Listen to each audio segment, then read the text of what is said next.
I never imagined that being happy could cost me my family. It sounds dramatic, I know, but that's exactly what happened. If you had told me 5 years ago that a good relationship, a stable love, would be the very thing that turned my family against me, I would have laughed. We grew up close. Or at least, I thought we were.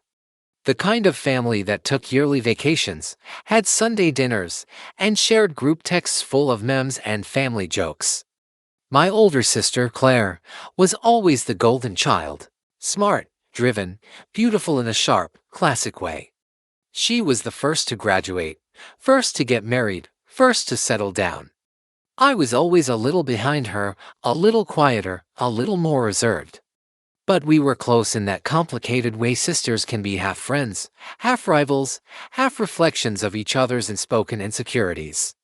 When Claire married Daniel, my parents couldn't stop bragging. He was a lawyer, came from a good family, drove a clean car and had a firm handshake. For years, he was paraded around as the ideal husband. I smiled, clapped, bought gifts, and played my part. But I saw things. Small things. The way Claire's smile looked a little more forced each year. The way she drank too much at family functions. The way her voice flattened when she talked about their future. I never said anything. It wasn't my business. I didn't start dating James until I was 30. We met at a mutual friend's game night completely by accident. He wasn't flashy or loud, but he listened. Really listened. We started slow, no fireworks or chaos. Just steady, peaceful affection. For the first time in my life, I felt seen and safe. When I brought him home for the first time, I could tell my parents were unimpressed. James wasn't rich. He worked in IT for a mid-sized company, loved hiking, and didn't own a single tailored suit. My dad made a few passive-aggressive comments about stability, and my mom asked pointedly whether James had long-term goals. I brushed it off. I figured they'd come around once they saw how happy I was. But things didn't get better, they got worse. Claire's marriage started unraveling about a year later. Daniel was cheating. Repeatedly. Claire found messages, receipts, even a hotel key in his jacket. When she finally left him, the whole family acted like the earth had cracked open. My parents rushed to her side crying, calling her brave. And I was too.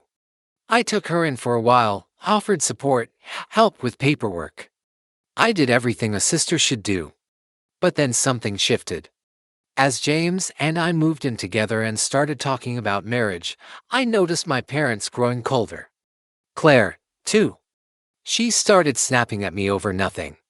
If James put his arm around me, she rolled her eyes. If I mentioned the trip we were planning or a funny thing he did, she'd change the subject or suddenly remember a traumatic story from her divorce. One night, during dinner, she said flat out, "Must be nice to have the perfect boyfriend while other people are struggling." I laughed it off awkwardly, but inside, I felt something crack. I tried not to let it bother me.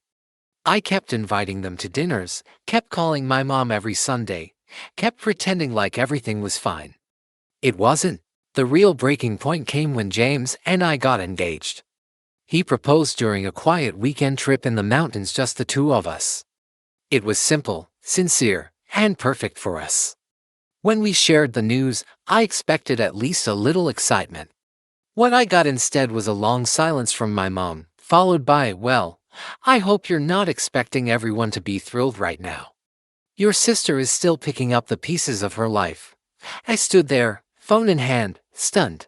Over the next few weeks, everything deteriorated. My parents didn't offer congratulations.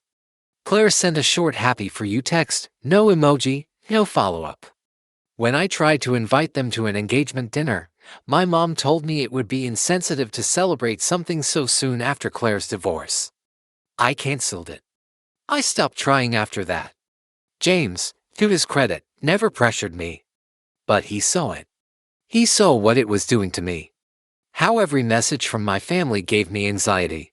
How I kept trying to earn their love by shrinking my own happiness. He told me, gently, that he didn't need a big wedding. That he'd marry me in a courthouse if that's what I wanted. I told him no, I deserved to be happy, even if it meant some people wouldn't clap. We got married the following spring. Small ceremony. Just a few friends, some of James's family, and one cousin from my side who quietly defied the rest. I sent an invitation to my parents anyway, one last olive branch. They didn't come. Claire didn't even respond. It was painful, I won't lie. I cried the morning of the wedding not because I had doubts, but because it's a special kind of grief to realize your own family won't show up for you. But I still smiled in every photo. I still said I do with my whole heart. And when James held my hand during the first dance, I felt something powerful, peace. I used to think I needed my family's approval to be whole. But that day, I realized that what I really needed was honesty and freedom. After the wedding, there was silence, no follow-up, no questions, no texts asking how it went, or even faint interest. I think a part of me had still held out hope, irrational, but stubborn, that someone, anyone, would come around, that once they realized I wasn't abandoning anyone or gloating, they'd soften. But weeks turned into months, and that silence turned into a message of its own. We don't want to see you happy if it doesn't include our pain. Claire moved back in with my parents. They remodeled the guest room for her. Mom would send me the occasional forwarded photo of some family gathering, her name still attached to the group thread as if I'd somehow slipped through a crack. I didn't respond. I couldn't. Every time I opened a message from them, it felt like being reminded that joy came with conditions in our family, that love was reserved for those who stayed quiet and made space for someone else's soar. Ow. James was my constant. He never once said I told you so, even though I'm sure he thought it. He never asked me to let go of them completely, just waited patiently for me to choose peace over pain. We settled into married life gently, lazy Sunday breakfasts, walks through the neighborhood, long conversations under string lights on our tiny patio. There was no drama with him, no mind games.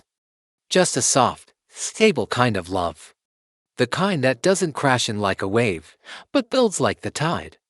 But grief has a funny way of hanging around even when everything is good. There were nights I cried over the smallest things: a birthday with no card from my mom, a family photo I wasn't in, a cousin's wedding I wasn't invited to. I told myself I shouldn't care, that I had everything I needed.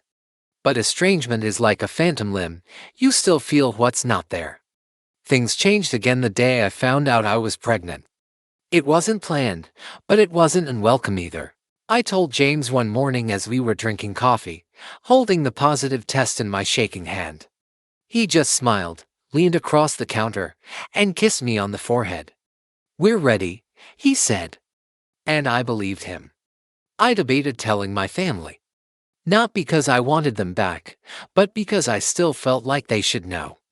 That part of me still hoped that news of a baby would be enough to shake them into remembering that I was still their daughter, their sister. I sent one message: "I'm expecting. Due in December. Just thought you should know." 3 days later, Claire replied. Just 2 words: "Congratulations, I guess." That was the last thing I ever heard from her. My mother sent a longer message, filled with passive-aggressive advice about not overworking and making sure I understood how hard motherhood really is. I read it once, then deleted it. I didn't need that energy in my life. James and I were doing just fine without it. The pregnancy wasn't easy. I had complications in the 2nd trimester, ended up on partial bed rest, and had to adjust to a lot of physical and emotional shifts. But through it all, James was steady. He made me feel safe, whole, chosen. And when our daughter, Lily, finally arrived after 20 hours of labor, I held her tiny hand and cried, not from pain, but from awe. I didn't know it was possible to love something so immediately and so completely. We took photos, of course, lots of them. Friends sent meals, neighbors dropped off gifts. James's family came and cried and held her like she was their own. I sent a photo to my mom, just one. Lily sleeping, wearing a whereupon pink hat. No response. Not a word. That was when I knew deep in my bones that whatever I was holding onto from my past wasn't coming back. And if it did, it wouldn't be the same. It hurt. But it also healed me. I stopped trying to win back a seat at a table that no longer had space for me. I made my own table. One built on truth, not performance. On love without resentment. On the belief that being happy doesn't make you selfish, it makes you strong. Claire may never forgive me for having what she lost. And my parents may never forgive me for not dulling my shine so hers could seem brighter. But I've forgiven myself for trying too long, for hoping too much, for believing that their version of love was the only one that mattered. Lily is almost 3 now. She's smart, joyful, endlessly curious. Sometimes I look at her and wonder what she'll grow up believing about family. What stories she'll hear. But I've promised myself that I won't poison her with bitterness. I'll tell her the truth gently, that sometimes people love us in broken ways. That we're allowed to walk away from what hurts us, even when it's wrapped in the language of family. And that the most radical thing you can do is choose to be happy even when others don't clap. Because happiness, I've learned, is not a betrayal. It's a birthright. Time has a strange way of softening things. Not erasing them. Some hurts stay sharp no matter how many years pass, but it dulls the edges. Makes things livable. After Lily was born, we built our life outward. New routines. New dreams. We moved into a bigger home, one with a little garden in the back where she could dig in the dirt and chase butterflies. James changed jobs and started working remotely so he could be around more. I took a step back from my old career path and leaned into something slower, gentler: freelance writing. Part-time teaching, for the first time in years. I wasn't living to prove anything to anyone, I was just living. There were still moments that stung. Family holidays came and went, and I'd scroll through old photos, sometimes ones where Claire and I were little girls in matching Christmas dresses, laughing with chocolate on our faces. I'd remember the way my mom used to brush my hair before school, how she'd hum under her breath and kiss the top of my head like it was the most natural thing in the world. Those memories didn't match who she was now, who they all were now. I tried once, when Lily was around to send a letter. Not a dramatic one. Just a handwritten note with a photo of Lily and a small olive branch: if you'd like to meet her someday, the door is open. No pressure. But I didn't want to let time make the decision for us. No reply. Not even acknowledgement. And you know what? That was the last time I reached out. Not because I stopped loving them, but because I finally, truly, stopped needing them. There's a kind of clarity that comes when you're standing still in your life, not chasing love, not defending yourself, not performing. Just being. And in that stillness, I realized that not all broken things need to be fixed. Some just need to be let go. James and I began to build our own traditions. Saturday pancakes. Movie nights under a blanket fort in the living room. Summer road trips, even when Lily was too young to appreciate them. We started having other couples over, some with kids, some without. We found chosen family, bit by bit. People who showed up. Who celebrated without conditions. Who let us be our full selves without asking us to shrink. One night, during one of those dinners, someone asked if I had any siblings. It caught me off guard, not because I didn't have an answer, but because I hadn't thought about Claire in months. I do, I said. But we don't talk. That was it. No need to explain the years of resentment, the silence, the quiet exile. It didn't define me anymore. When Lily turned 5, I enrolled her in kindergarten and cried in the car the whole way home. Not because I was sad, but because it felt like a milestone, not just for her, but for me. I'd raised a kind, curious, brave little girl. And I'd done it without the family I once believed I couldn't live without. Motherhood has a way of giving you perspective like that. It reshuffles your priorities. I used to ache at the thought of what my parents were missing. Now I just feel sorry for them. They missed it all: her first words, her first steps, her tiny hand gripping a crayon as she scrawled my name. They missed her giggles, her tantrums, her fascination with bugs. They missed the way she whispers "I love you" more at night just as I'm about to close the door. They missed her. And by choosing Claire's pain over my joy, they lost something they'll never get back. I don't hate them. I really don't. I think they were doing what they thought was right in the moment. Maybe they believed they were protecting Claire, or holding the family together in their own warped way. Maybe they thought I'd bounce back, that I didn't need the support as much. Or maybe deep down they just couldn't handle the idea that the younger, quieter daughter had figured life out before the golden one did. But I've stopped trying to psychoanalyze them. It doesn't matter anymore. What matters is what I've built. What I've chosen. What I've walked away from and what I've walked toward. I never wanted to be estranged from my family. I didn't set out to become some cautionary tale of what happens when you outgrow people. But that's what happened. And I'm not ashamed of it anymore. I look at James sometimes watching him braid Lily's hair with clumsy fingers, or crouching beside her at the farmer's market while she picks out apples like she's solving a math equation, and I think, this is everything. Not because it's perfect, but because it's real. And I'll take real over perfect every single time. Claire remarried eventually. I found out through mutual acquaintances. Someone sent me a photo of the wedding posted on Facebook. She looked beautiful. Her new husband is a pediatrician. My parents were there, front row, smiling like nothing had ever happened. I didn't cry. I didn't rage. I just closed the app and went back to reading Lily her bedtime story. Because the truth is, their life no longer overlaps with mine. I'm no longer a character in their story. And they're no longer characters in mine. Sometimes, late at night, I wonder if Lily will ask one day why she doesn't have grandparents on my side. If she'll want to know who Claire is. I won't lie to her.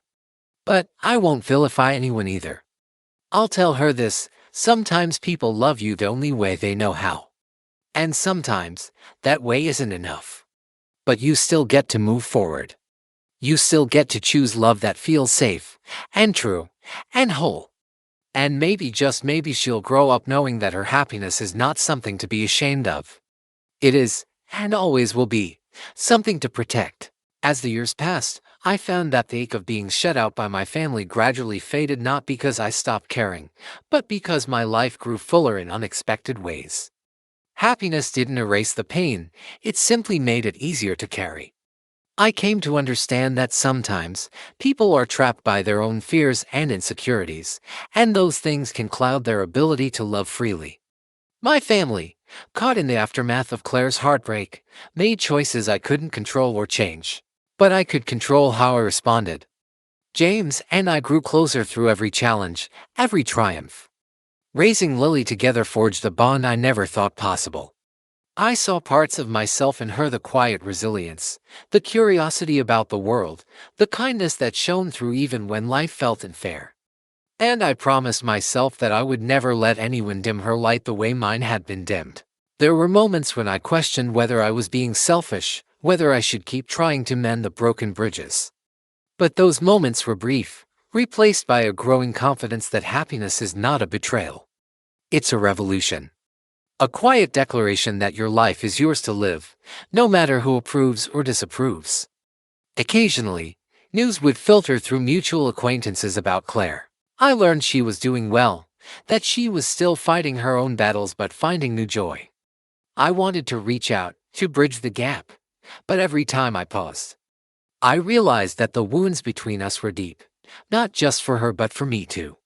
Healing takes time, and sometimes the best way to heal is by honoring your own boundaries. I started volunteering at a local community center, teaching literacy to adults.